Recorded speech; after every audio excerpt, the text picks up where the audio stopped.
merupakan perselisihan yang menyangkut penetapan. Mahkamah Konstitusi melanjutkan sidang pleno pembacaan putusan dismisal perkara perselisihan hasil pemilihan kepala daerah 2015. Mahkamah Konstitusi telah memutus 115 gugatan sengketa pilkada dari total 147 gugatan yang ditangani. Dari 100 lebih gugatan yang diputus, MK baru menerima 1 gugatan sengketa pilkada, yakni sengketa pilkada Halmahera Selatan. Majelis Hakim Konstitusi juga menyidangkan 26 gugatan sengketa pilkada, namun tak satu pun diterima oleh MK. Berbagai landasan hukum digunakan para hakim konstitusi untuk menolak semua gugatan sidang, mulai dari legal standing pemohon yang tidak sesuai dengan ketentuan pasal 158 Undang-Undang Nomor 8 Tahun 2015 yang mengatur soal ambang batas selisih suara yang boleh diajukan gugatan ke MK, hingga adanya gugatan yang telah dilayangkan. Saat ini masih tersisa 32 gugatan sengketa pilkada yang belum diputus dan akan diputuskan hari ini. Sementara 35 perkara perselisihan hasil pemilu atau PHP Kepala Daerah 2015 diputus tidak dapat diterima karena melewati tenggat waktu pengajuan permohonan PHP Kepala Daerah, dan 40 perkara PHP juga diputus tidak dapat diterima karena tidak memenuhi syarat selisih perolehan suara.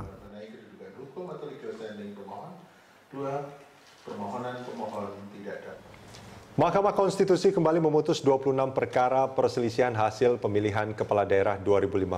Sidang itu adalah sidang lanjutan dari 147 permohonan ke PHP kepala daerah 2015 yang harus diputus Mahkamah. Sebelumnya, Mahkamah memutus 89 perkara, 83 diantaranya ditolak Mahkamah dan 5 lainnya ditarik pemohon.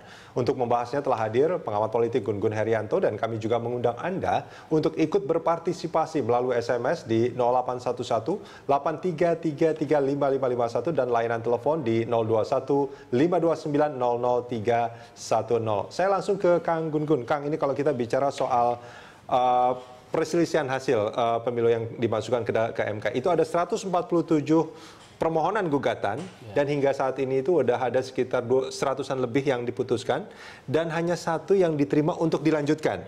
Yang lainnya ditolak. Apa yang terbaca pertama kali di publik? Ya, kalau dari data yang muncul ya hingga hari kemarin itu kan udah 115 ya yang kemudian disidangkan. Dari 147 yang melakukan permohonan. Artinya banyak sekali kan ya, lebih dari 50% dari 264 daerah yang menyelenggarakan pilkada serentak di 2015.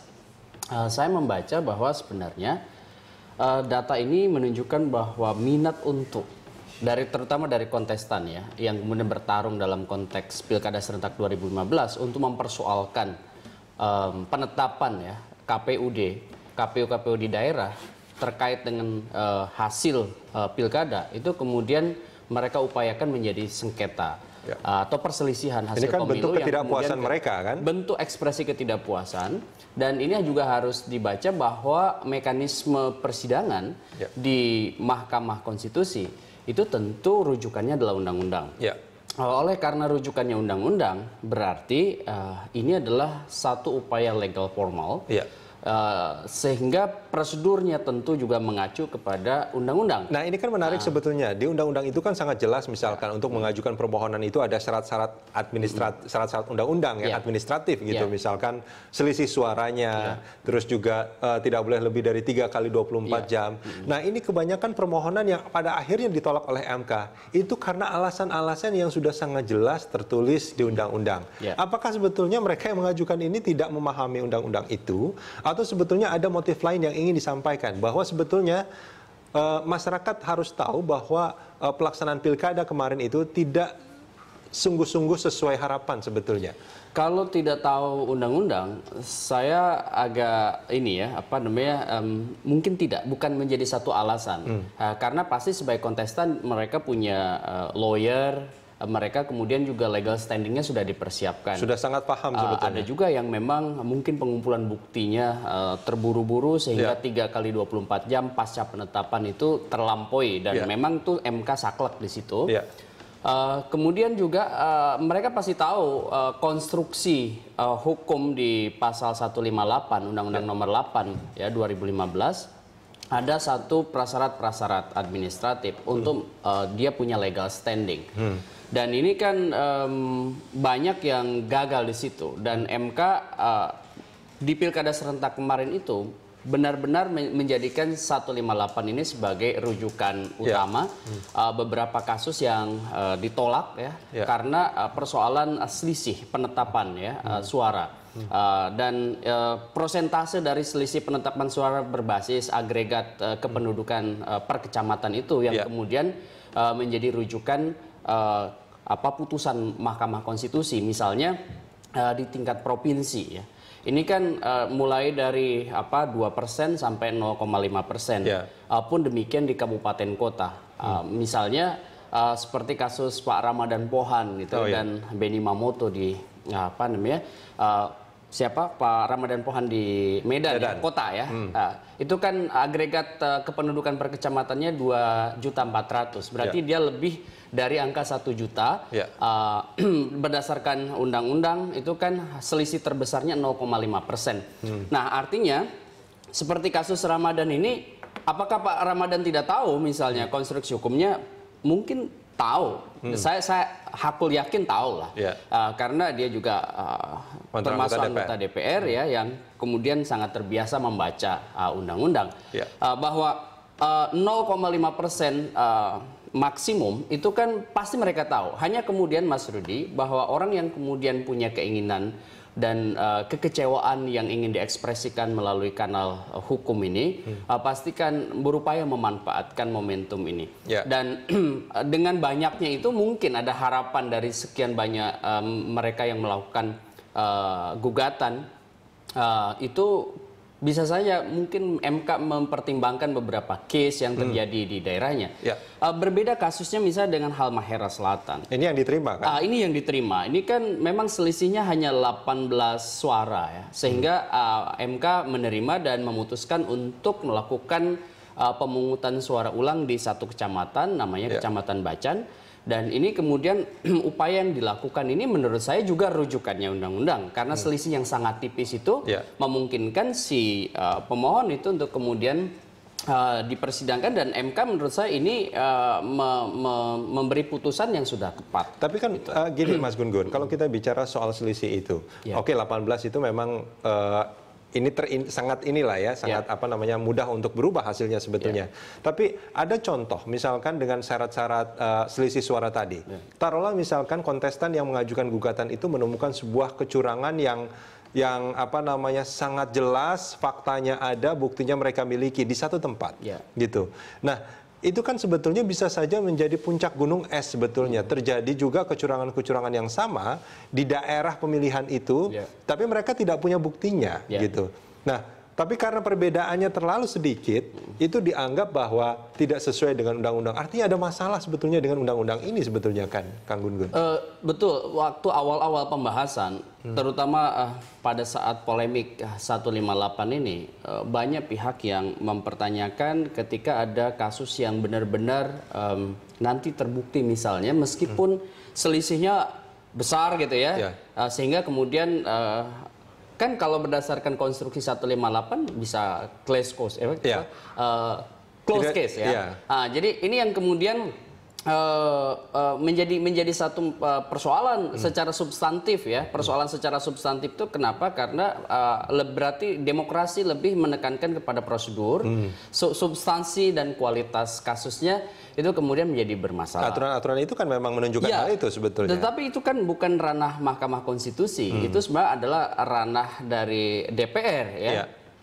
Dan pada saat pembahasan ini menurut saya adalah pembahasan yang ada di teman-teman di para politisi di DPR yang merumuskan undang-undang.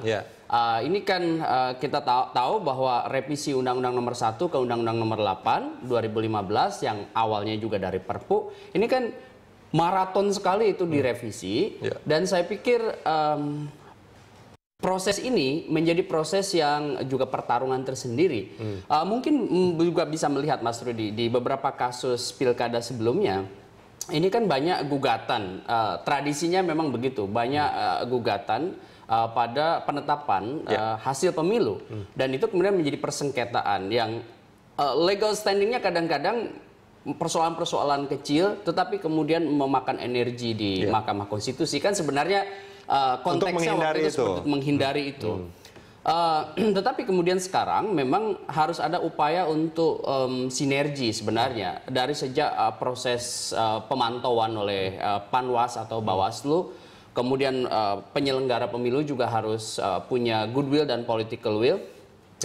Tetapi juga kita bisa saja mereview undang-undang. Apakah kemudian dari 147 yang sekarang melakukan persengketaan hasil pemilu itu, kita bisa lihat misalnya di beberapa kasus apakah secara substantif itu legal standing mereka itu gagal, itu gara-gara hanya prosedur itu, sementara kasusnya punya muatan yang sangat substantif, sehingga saya melihat gini, dari 147 itu bisa saja misalnya selain Halmahera Selatan dan yang mungkin hanya sedikit yang diterima itu punya bukti yang benar-benar kuat nggak, dan itu bisa di-share menurut saya menjadi sebuah diskusi ilmiah, akademik, dan itu bisa saja kemudian menjadi bahan para pegiat pemilu.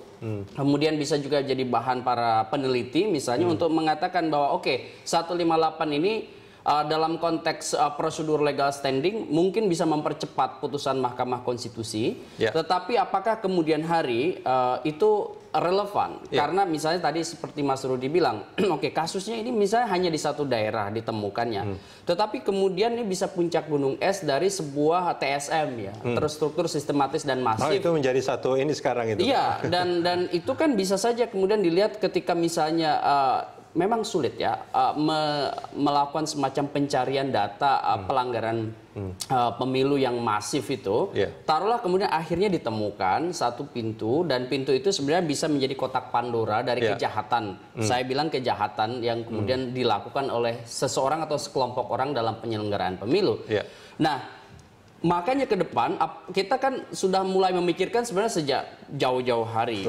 Apakah kemudian legal standing ini hanya dilakukan di Mahkamah Konstitusi atau sebenarnya ada satu lembaga peradilan khusus yang menangani pilkada serentak seperti diusulkan oleh banyak para pegiat artinya kan pemilu. banyak gini, kalau kita bicara soal pilkada itu banyak sekali orang yang tidak yakin dengan semua kontestan sebetulnya, karena dikhawatirkan mereka akan bermain, termasuk politik uang.